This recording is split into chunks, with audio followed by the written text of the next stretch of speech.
Yes, hello everyone, welcome back to the channel. Let's do an extra video about this Eurovision weekly recap, because usually I just do one video and then that's it. But we have some information coming out about the finals that I was like, I need to do a video about this, because we apparently almost had 6 countries withdrawing from the finals of Eurovision 2024.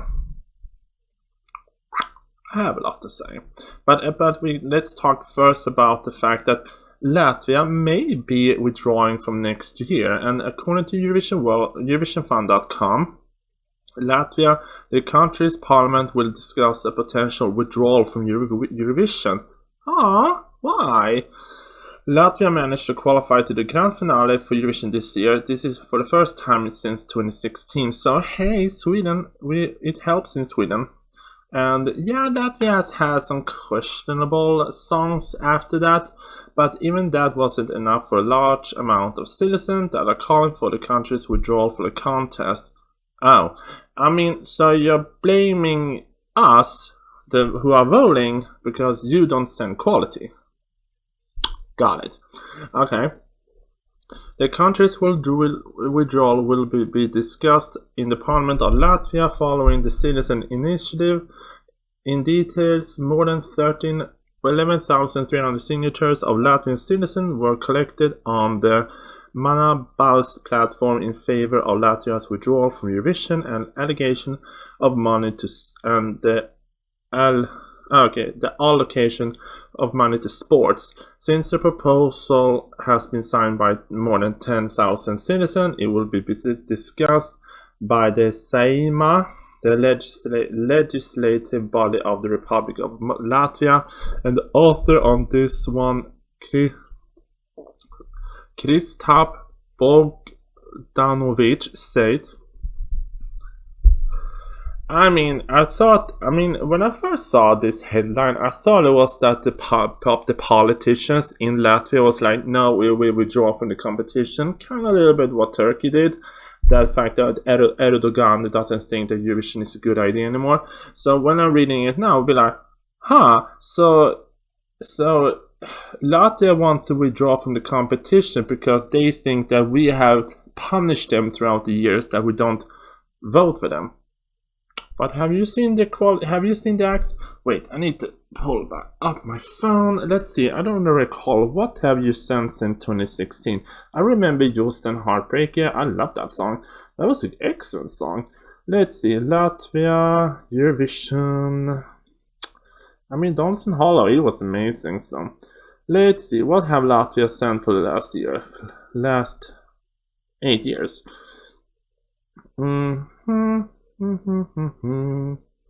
Participation overview. Let's see, what have you sent here?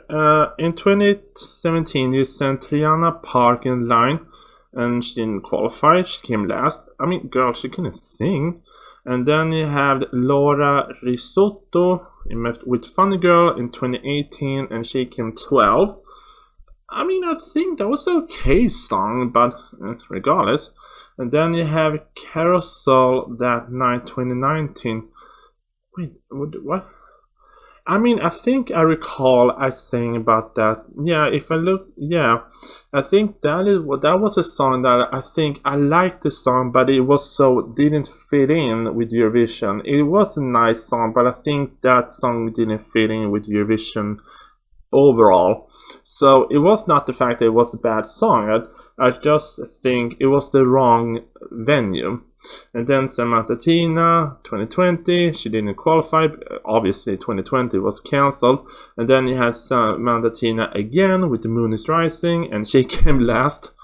And then you have City Sydney with Eat Your Salad. Yeah, wait, where did they go out in 2022? If you're gonna give me a reason why you're withdrawing, give me a better reason than this. Overview. Let's see, where is that contest? Oh, you're wrong.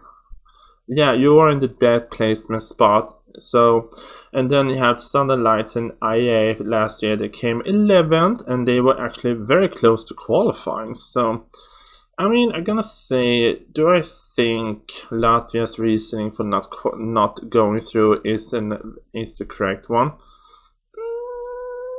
I don't know. And then you have Dance and Hollow, and I think, yeah, I mean, if I'm looking back of the songs of Latvia for the past 8 years, I'm gonna say you don't send quality. I mean, I think Latvia with their victory in 2002 and 2000 and 2002, they were strong years for Latvia, and then it went a little bit downhill. And you're now blaming us that we don't vote for Latvia, that is the reason why you should withdraw from the competition. Well, have better songs next time. Hey, I mean, you see, this is the thing that happened to the Netherlands when they didn't qualify since, I think, was it the Netherlands who didn't qualify basically not maybe once since they included the semifinals back in 2004. I think they qualified like once or twice, and then they have Aknuk back in 2013 with Birds, and Latvia and the Netherlands was like, yay! So yeah, send quality instead, and then blaming us who don't vote for Latvia. Send quality instead. But anyway, this statement, I forgot the statement. I call for Latvia's participation in Eurovision to be terminated. It is doubtful whether this event significantly contributes to the image and reputation of Latvia. Okay, people who participate there tend to behave obscenely, and this is also stated as the norm. There are European countries that do not participate in Eurovision for various reasons, including financial reasons. Yeah, I mean, some countries don't have the budget. It is expensive to be a part of Eurovision, so Latvia should better invest its already problematic public funding where we have clear benefits in sports. What does Latvia do for sports? I think I've seen Latvia once or twice in sports. I don't know what your thing is. Therefore, I urge you to end Latvia's participation in Eurovision, not to hold Supernova. I mean, sure, you can cancel the national selection and just have the production company pick an artist and then give a song. And to redirect funding towards sports, it is unacceptable for the Biathlon Federation. I knew I saw someone in. There is a female biathlon one. I've seen her. I don't recall her. To have collect the nation for the World Championship, which is definitely more important than Eurovision. Ooh, I mean, I was like, yeah, I've seen Latvia in that kind of sport. I love that sport. So yeah, we shall see if Latvia even is still here next year. But I think it would be a shame. But I think Latvia should give it one more go. Let the production select. I think they should do a little bit what Greece did this year. They haven't picked the artist, but then people send in songs for her to pick, and then you have one national selection that she sings all the songs and then pick the song. I think you should do that. Pick an artist, and then you have several songs coming in, and then you can have your winner. Do that instead. Anyway, let's talk about the bigger story. But yeah, Latvia, I don't want you to go, but send quality next time. So you see what happens when you send quality acts that people understand? You qualify. Simple as that. Anyway, let's move on to the next big story. And yes, let's continue on. And we are not done yet with Eurovision season drama, because apparently with 30 minutes left to the finals of Eurovision, 6 countries was close to withdrawing. I mean, according to Expressen, as you see, this year's edition of Eurovision Song Contest song in Malmö were marred by conflict, protests, and controversies. Israel's participation aroused strong feeling, and security situation was serious. On the day of the finale, the situation was critical, and the program was close to being cancelled. Ooh. Yeah, I can understand. It was drama. According to the Norwegian newspaper VG, there were 6 countries that wanted to withdraw from the competition on the same day that finale took place. Okay, and I mean, one I know that it was Norway because they talked about they actually want to withdraw before the contest. In addition to Norway, the ban got it was about Greece, Great Britain, Portugal, Ireland, and Switzerland. Then why didn't you do it? I mean, here's the thing. This is so ridiculous in the aftermath because this makes me look a bit looking at these people. I mean, Gotham, sure, I got it because they explained the reasoning. But if looking at these people, Greece, Ireland, and Switzerland are friends. And then Great Britain, I mean, no offense to Ole Alexander, but this makes you look so hypocrite. This makes you look, we say, hycklare. I mean, I look at you, be like, really, boo? I mean, here's the thing with Ole Alexander. He signed the Queers for Palestine protest that Israel was not going to be allowed to be in Eurovision, but still, you're in Eurovision. Then why did you participate for the UK? You signed the protest paper, then you're here for the competition. Boo. Whatever. And then, I mean, and then Portugal, Yolanda, yeah, she did the protest with the nails. I mean, I don't know her reasoning why she didn't. I mean, I think Greece, Portugal, Ireland, and Switzerland, they were close friends, all four of them, because when you saw when Switzerland receiving the 12 points, these four countries they were like this. So this is basically Eurovision friendship bond that want to withdraw from competition. I don't know if they were close friends with Ole Alexander, but this is a bunch of people that are friends that want to withdraw from competition and blame everything on Israel. Then why didn't you withdraw? I mean, I gotta say this. Anyway, and this is not a good look on Switzerland that he wanted to withdraw from the competition almost less than an hour, and then he won. This is not a good look on you, that you want to withdraw from the Eurovision contest, because in that case, Nemo should hand the trophy over to the runner-up Croatia, if that was the case. Because this is not a good look on you, as the winner, that you want to withdraw from the competition, and then you won. To me, if you want to do the correct thing, then you should hand over the trophy to the runner-up, which was Croatia, if you want to do it right. But you didn't. You took the trophy and you're taking Eurovision to Switzerland next year, so this is BS to me. And then Ireland, I mean, Miss Thing, even gay commentators have spoken out against you, that you be like, this is a thing with Israel's participation. I feel this is, no offense, I feel like so many was using the situation with Hamas, Israel, that situations for clickbait to be more. I mean, I feel like many people were using it as clickbait. That's the thing when I'm looking back at this Eurovision season. Anyway, so Greece, whatever. Great Britain, bye. Portugal, Ireland, and Switzerland. Well, have fun. You still participated in Eurovision. Greece, top 11. Great Britain, meh. Portugal, top 10. Ireland, top 10. And Switzerland, you're the winner.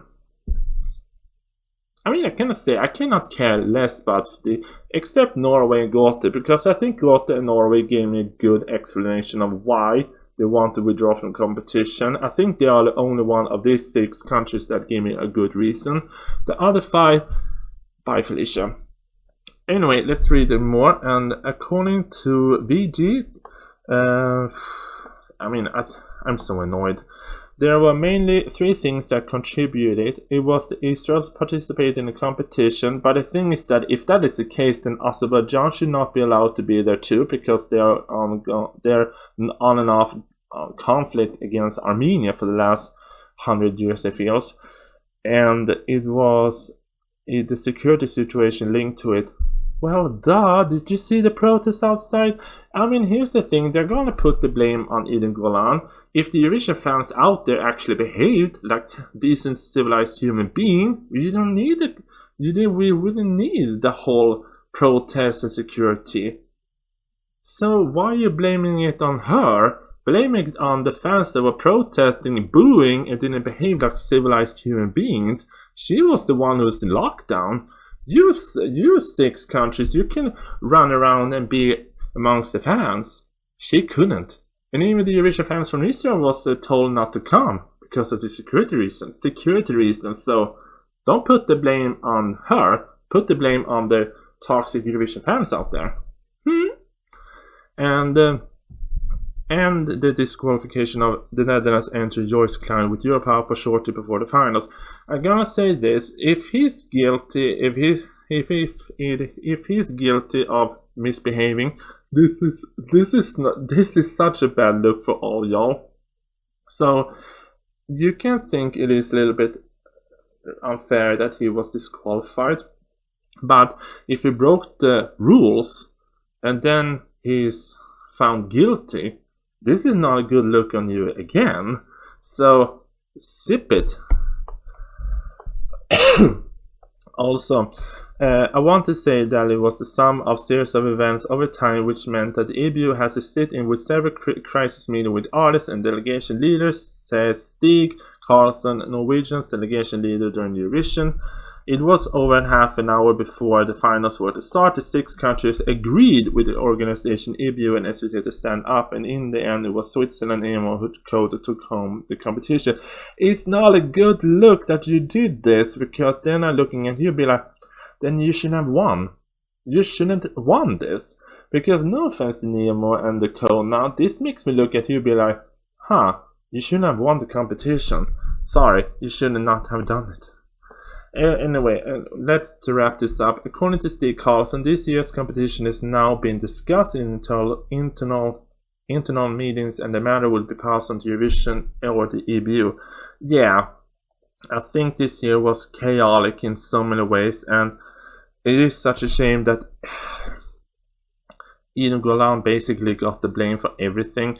I mean, the reason why they want to boycott the Eurovision finals, 66% of this was put on Eden Golan. Well, thank you.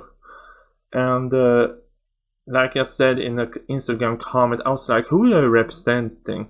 Are you representing Joyce Klein or your country? Be professional, because this makes me look at these people, except Gote, that they are unprofessional. I'm sorry, I just looking at these 5 countries be like, I couldn't care less about your career after this. No offense, I cannot care at all about your career after this. Behave and be professional. In a way, that was the I wanted to talk about, because this actually was very, I want to be like, yeah, I need to share my opinions about this one. Anyway, have a nice Saturday. What do you think about this whole mess? Sound off in comments. Bye! Oh hi, you're still here. I hope you have not forgotten to subscribe. So subscribe here and look for the recommended video over here, and end credit now. Bye!